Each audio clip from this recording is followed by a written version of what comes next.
babeiros, como é que estão vocês? Os estudos tranquilo? Pessoal, estão com material atualizado? Não fiquem sem material atualizado. Ah, professor, mas é porque tá caro, eu quero deixar para comprar material só para a segunda fase. Não tem problema, meu querido. Vai no site do Planalto.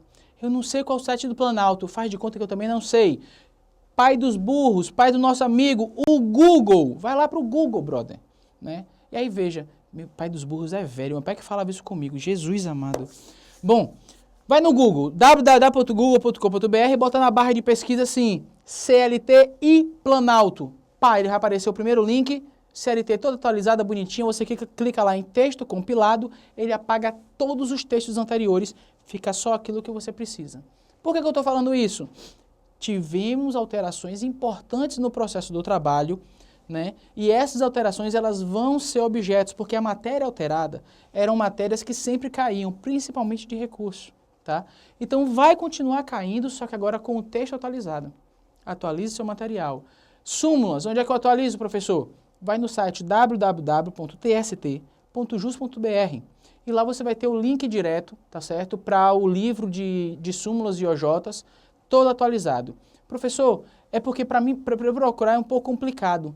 Pessoal, vai lá nos artigos do Eu Vou Passar, tem link para isso. Se não quiser nos artigos do Eu Vou Passar, vai lá na minha página, na minha fanpage, o Professor Medeiros, lá também tem os links para isso. Mas não deixe de atualizar o seu material, é importantíssimo isso para vocês, ok?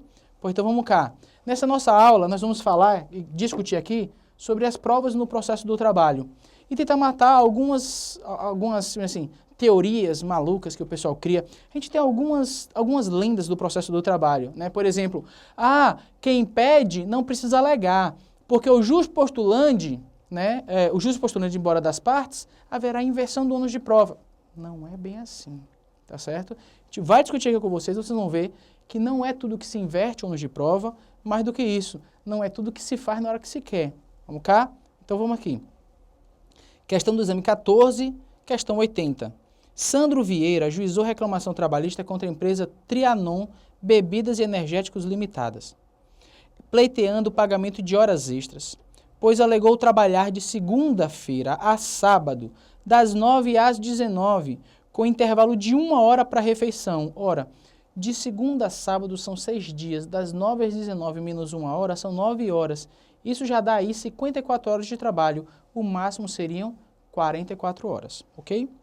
Com intervalo de 1 hora para a refeição. Em defesa, a renegou a jornada descrita na petição inicial, mas não juntou os controles de ponto.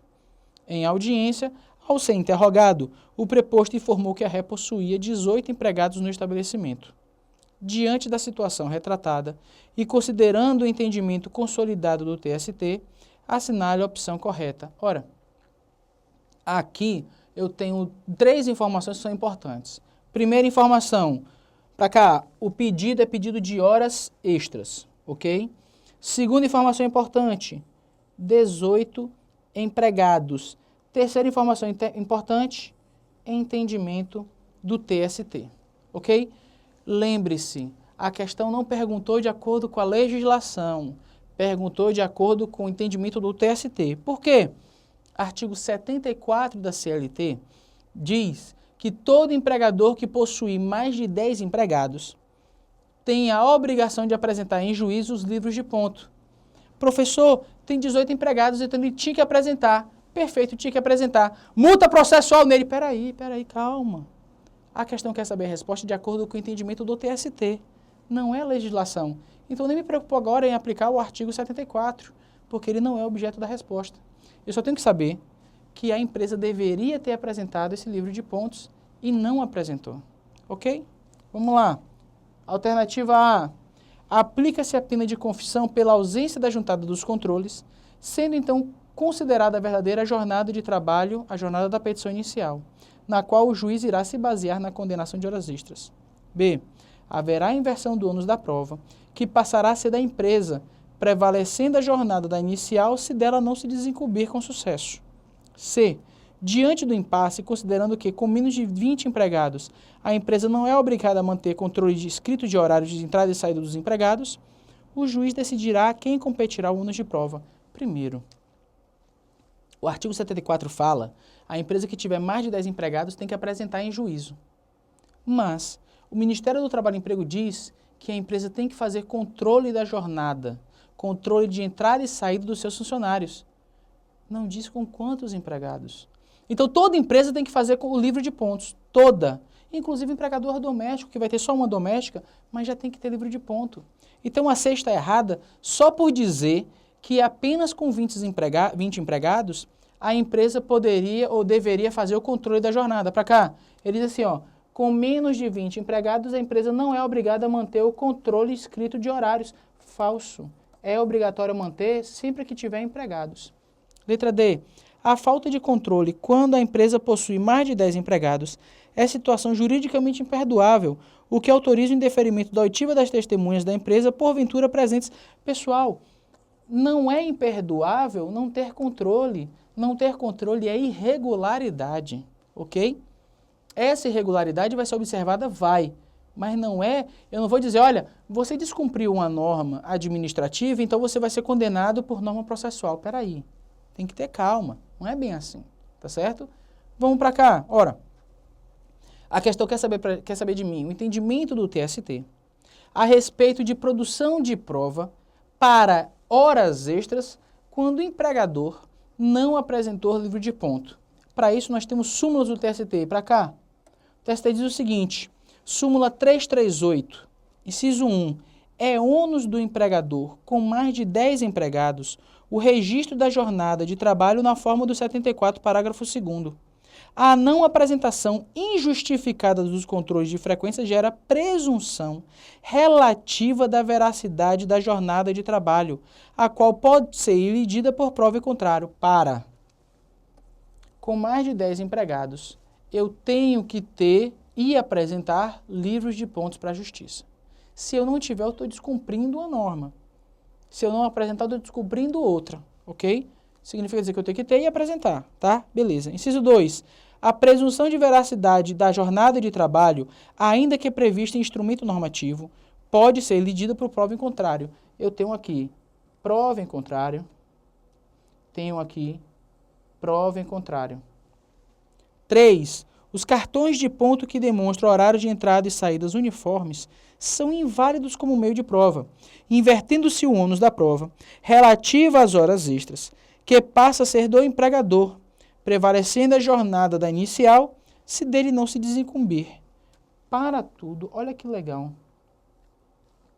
Se dele não se desincumbir. A prova falou, inclusive, isso aqui, né? Se dele não se desincumbir. Ok. Aí vamos cá, tá?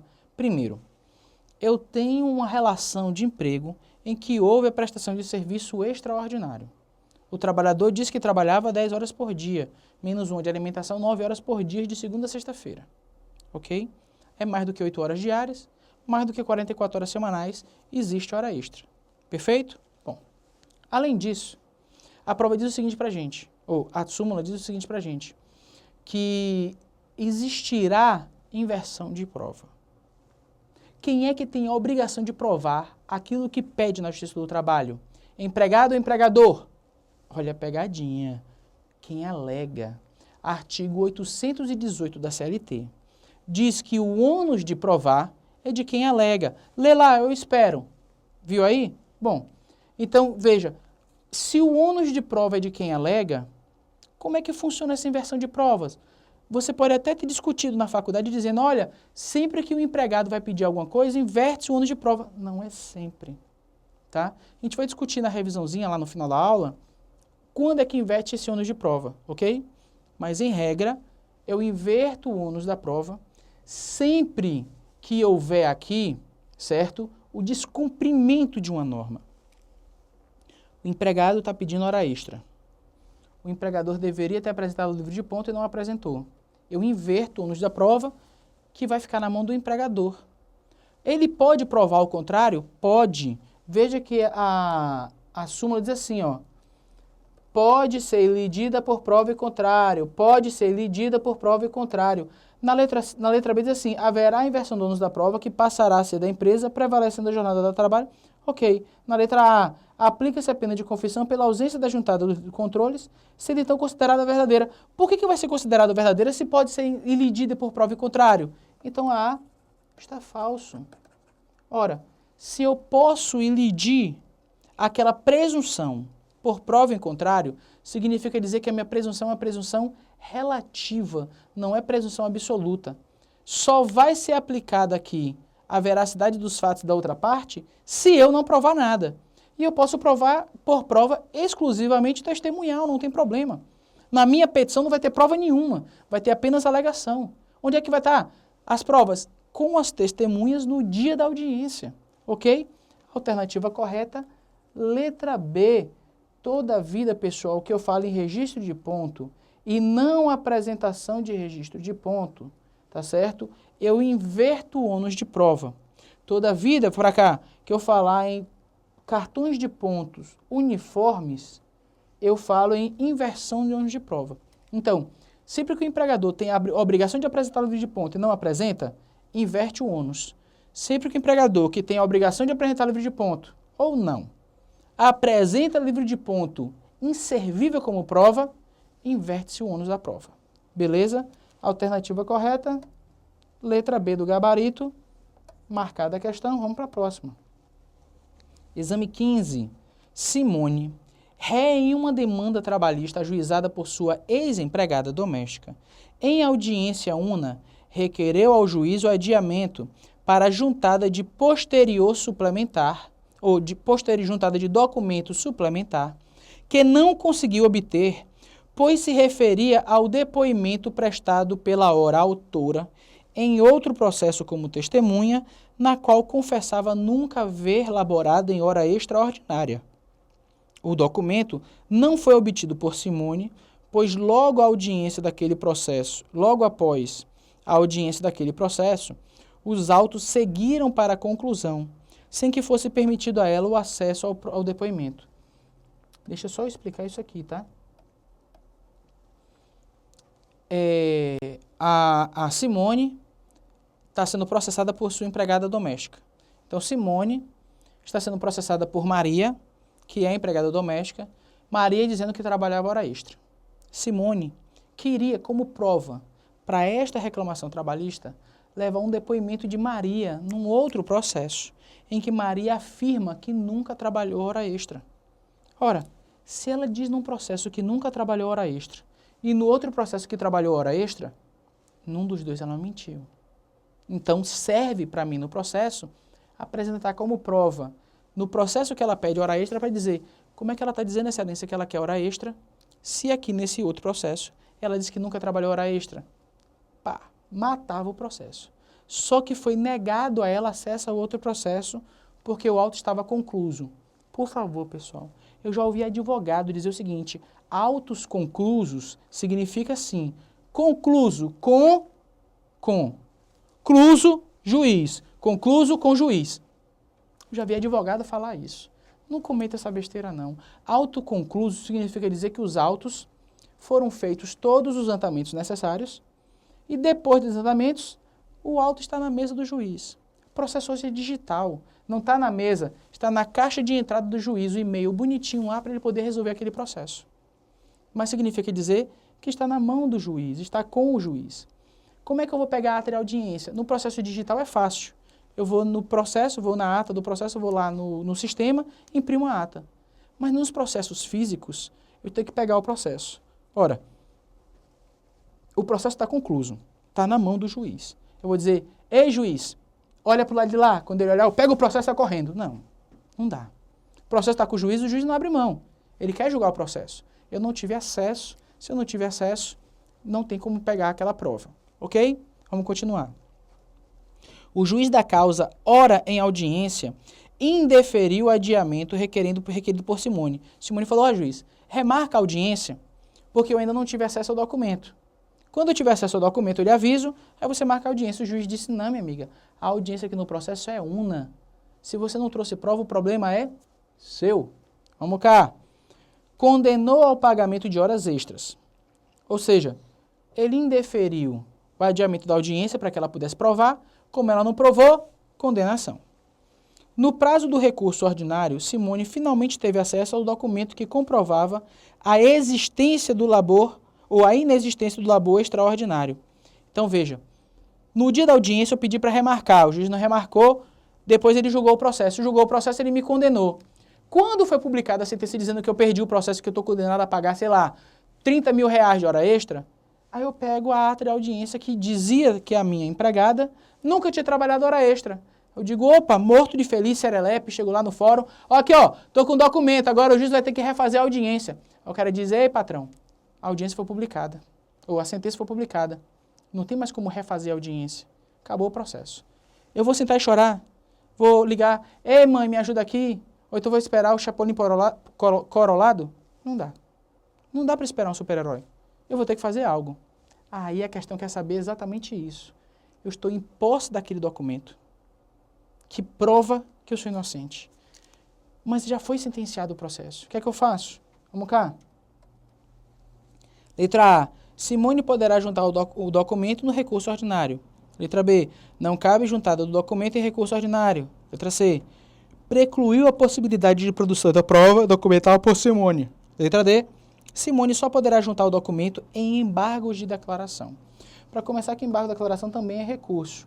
Então, essa alternativa aqui poderia confundir com A ou com a B, só que ele bota aqui só em embargo de declaração. Então, se eu marcar a D como correta, a letra A está falsa e a letra B também está falsa, não havendo aqui qualquer problema quanto à validade da questão.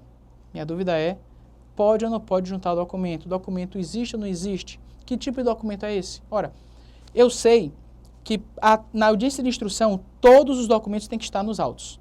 Eu não posso, no dia da audiência, ó, excelência, guardei um AIS aqui na minha manga para poder ganhar o processo. Não posso. Eu tenho que dar a oportunidade à outra parte de analisar os documentos. O nome disso é ampla defesa contraditória. A outra parte tem que ter direito para analisar tudo, analisando tudo, para poder questionar tudo aquilo que é necessário. Ok? Beleza. Vamos cá. Simone poderá juntar o documento no recurso ordinário. Pode ou não pode? Simone não pode juntar o documento no recurso ordinário. Ok. Essas duas são alternativas contraditórias. Precluiu a possibilidade de produção de prova por Simone. Ora, na letra B diz que não cabe juntada no recurso ordinário. Na letra C diz que não cabe nenhum tipo de juntada. Na letra D diz que só cabe juntada no embargo de declaração. Então vamos cá. O que é que diz o nosso TST? Súmula 8 diz o seguinte, olha que negócio lindo. A juntada de documentos na fase recursal só se justifica quando provado o justo impedimento para sua oportuna apresentação ou se referir a fato posterior à sentença. Eu tenho aqui, pessoal, um negócio chamado documento novo. Documento novo, eu tenho dois tipos de documento para chamar de documento novo. Documento novo é o documento cronologicamente novo, aquele documento que só apareceu depois que o processo foi julgado, que é o caso do finalzinho da súmula, que diz assim, se referir a fato posterior à sentença. Seria um documento novo. Outro tipo de documento novo que eu tenho é o documento velho, aquele que cronologicamente já existia antes da sentença do juiz, porém, havia justo impedimento que me negava acesso àquele documento. Quando há esse justo impedimento, aquele documento, embora fosse velho, para mim ele não era acessível. Então não tinha como fazer. Ou seja, ela teve acesso à ata de audiência? Olha o que diz a questão, né? A ata de audiência, o documento não foi obtido por Simone, pois logo após a audiência daquele processo, os autos seguiram conclusos, sem que fosse permitido a ela acesso ao depoimento. Isso é justo impedimento? É. Por que o justo impedimento? Porque o fórum disse para ela que não ia dar ata de audiência. Como é que ele ia juntar? Então o documento para ela ele não é cronologicamente novo. Mas ela só teve acesso ao documento depois da sentença. Alternativa, letra A. Ela vai poder juntar no recurso ordinário. Ela pode juntar em qualquer recurso. Tá? Fique claro isso. Em qualquer recurso. A súmula fala juntada em fase recursal. Aqui é para qualquer recurso. Desde que o documento tenha aparecido depois da decisão que me permite julgar aquele recurso. Então, foi depois da sentença? Eu junto em RO. Foi depois do acordo do TRT? Eu junto em RR. Foi depois do acordo do TST? Eu junto em embargos. Não tem problema. Mas cada recurso no seu momento. Tranquilo? Próxima questão. Não, aqui foi, né? Ok, gabarito, letra A. Beleza. O que é que eu tenho que estar preocupado? Primeiro, quando eu falo em distribuição de ônus, sempre há alguns questionamentos aqui pra gente. Então, vamos dividir isso aqui, tá?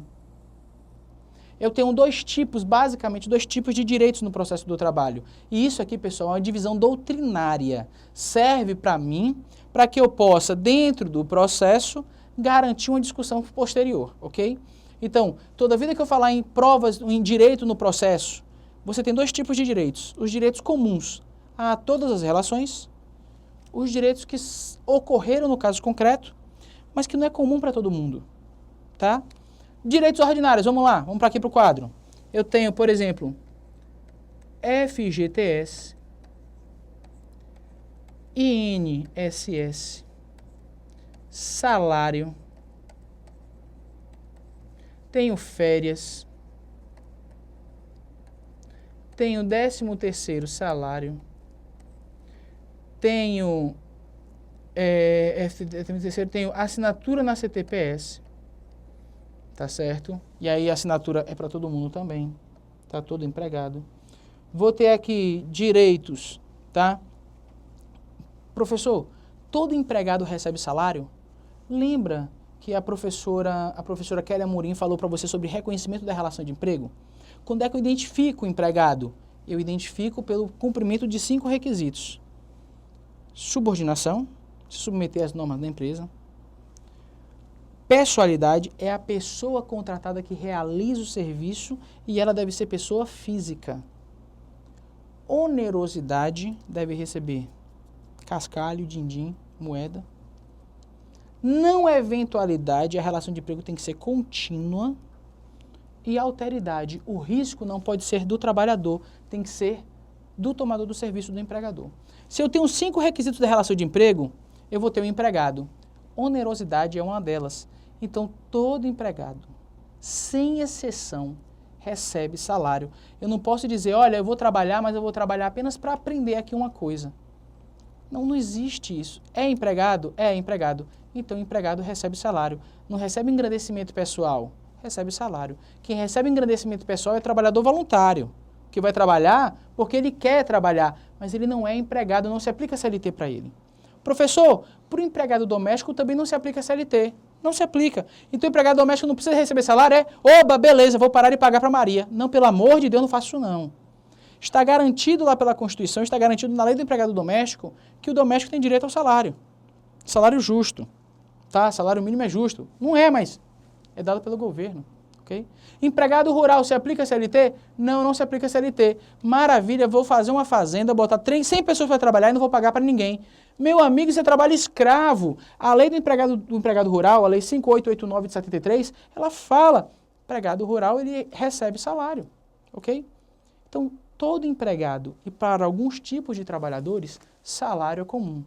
Todo empregado tem direito a FGTS? Todo empregado. Mas a doméstica não. De novo, doméstica é legislação específica da doméstica, lei 5859 de 72.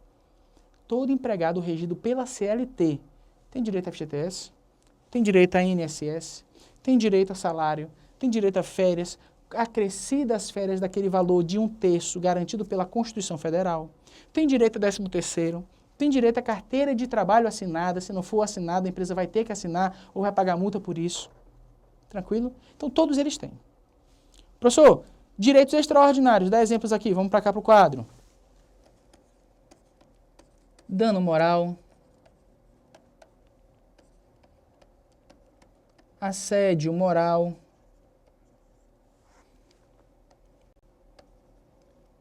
hora extra,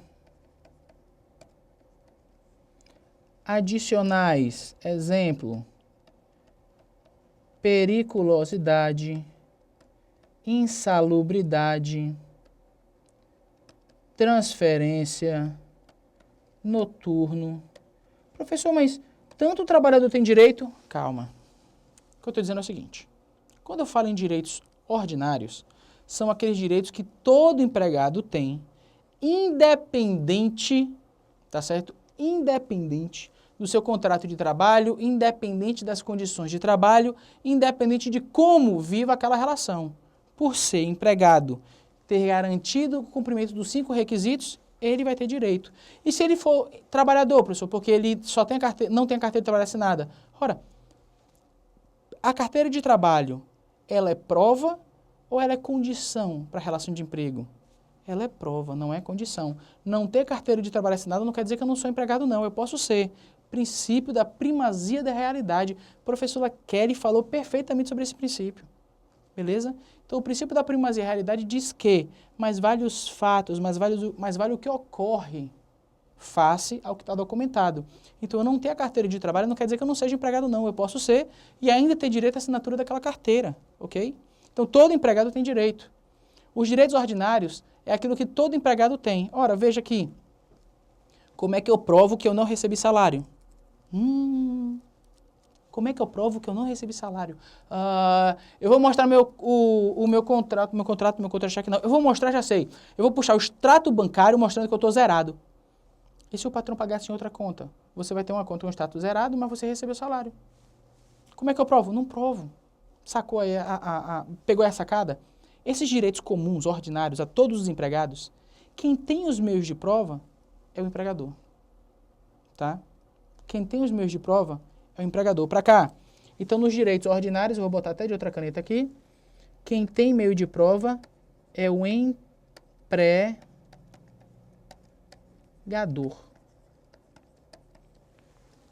Já os direitos extraordinários, hora extra, adicionais, assédio moral, sou eu que vou ter que provar o quanto eu chorei, triste, porque o empregador passou por mim e me chamou de careca. Ok, já sei, você tá rindo, eu sou careca, tá? Meu filho fala isso o tempo todo também. Ô, coisona. Eu já tô acostumado com isso, por que eu vou chorar por isso? Então quer dizer que porque a pessoa me chamou de careca, vou receber dinheiro por isso? Dando moral? Não vou. Eu tenho que provar que aquilo ali vilipendiou a minha honra interna, a minha alma. Né? Eu vou ter que mostrar o sofrimento que eu tive com aquilo. Se eu não comprovar isso, não existe direito. Então, o direito extraordinário, quem tem que provar é quem alega que sofreu aquele direito vilipendiado. Vamos para cá. Quem é que prova? Quem alega. Artigo 818 da CLT. Então, bom, eu já sei que os direitos ordinários, quem vai provar é o empregador. Não disse nem reclamante nem reclamado. Empregador. Nos direitos extraordinários, quem é que prova? Nem reclamante nem reclamado. Prova quem alega. Se o empregado pede hora extra, o empregado prova que trabalhou hora extra. Se o empregado pede dano moral, o empregado prova que trabalhou dano moral. Beleza? Ok. O que eu quero dizer com isso? Para cá. Quem pede direitos extraordinários, alega. Quem pede direitos ordinários, inversão de ônus. Então, neste caso de direitos ordinários, quem vai provar os direitos é o empregador, independente de quem esteja pedindo o direito na reclamação trabalhista. Então, eu vou lá, eu, empregado, entro com a reclamação trabalhista pedindo hora extra. Quem é que vai ter que provar? Eu. Eu entro lá pedindo salário. Quem é que vai ter que provar? Inverte o ônus, o empregador que prova. Beleza? Tranquilo? Lembre-se disso. Direitos comuns a todos os empregados, o empregado é que vai provar. Então, eu posso inverter o ônus de prova. Quando eu falo em direitos extraordinários, quem prova é quem alega. Aqui tem aquela saidinha, tá? No caso de hora extra, não se esqueça do livro de ponto. Se o empregador, que era obrigado, não apresentar o livro de ponto, ou pior, ele apresenta o livro de ponto fraudulento, todo ali, entrava às 8, saía às 12, saía 1, ou entrava 1, saía às 17. Todo bonitinho, todo regular. O cara não tem dor de barriga, o cara não pega trânsito, o cara nunca se atrasa, tudo perfeitinho. Tá errado. Esse livro de ponto é inservível. Ora, o direito é extraordinário, hora extra. Mas como ele apresentou uma prova inservível, eu inverto o ônus. Aí volta para o empregador que vai ter que provar que ele não trabalhou. Ou se tiver trabalhado, que ele pagou. Beleza? Tranquilo aqui? Ok. Então, ó, para cá. O trabalhador tem que provar que trabalhou. É o empregador que vai ter que provar a jornada. Se o empregador não provar a jornada, presume-se verdade os fatos alegados na inicial. Ok? Lembre-se disso. Presunção dos fatos alegados na inicial é apenas se o empregador não conseguir provar, não se desincumbir do ônus probatório. O que é ônus probatório? Minha obrigação. O que é me incumbir de um ônus? É quando eu obrigo você a fazer algo. O que é desincumbir de ônus? É quando eu, que era obrigado a fazer algo, fiz. Quando eu fiz, me desincumbir. E me desincumbir com sucesso. Se eu conseguir fazer com sucesso, conseguir provar que o cara não trabalhava, mesmo o meu livro de pontos sendo fraudulento, eu vou ganhar o processo. Professor, se o cara apresentou o livro de ponto, por que não julga logo? Ampla defesa e contraditório. O cara vai ter direito a apresentar testemunha. E se ele não apresentou? Aí ele está assumindo como verdade os fatos alegados na inicial. Beleza? Vamos aqui. Né? Por exemplo, uma coisa que vocês não podem esquecer jamais. Falou de periculosidade, falou de insalubridade, não se aplica revelia. Por que, professor? Porque a lei exige perícia judicial. Artigo 195, parágrafo 2º da CLT. Ora, quando a lei exige perícia judicial, quem sou eu para dizer que não posso fazer perícia ou que não devo fazer perícia? Vai fazer perícia. Tranquilo? Se ninguém puder pagar, a empresa paga. O juiz manda a empresa pagar e depois desconta da condenação ou desconta eventualmente se ele ganhar do processo, mas a empresa paga, ok? Então fique claro com isso, tá? Falou de periculosidade, falou de insalubridade, tem que ter perícia judicial, tem que ter essa prova. Não pode condenar sem essa prova. Mais do que isso, tem que estar regulada a atividade tem que estar regulamentada pela norma regulamentada do Ministério do Trabalho e Emprego. Se não tiver regulada, não adianta ter perícia judicial. Aqui eu peço um cuidado para vocês.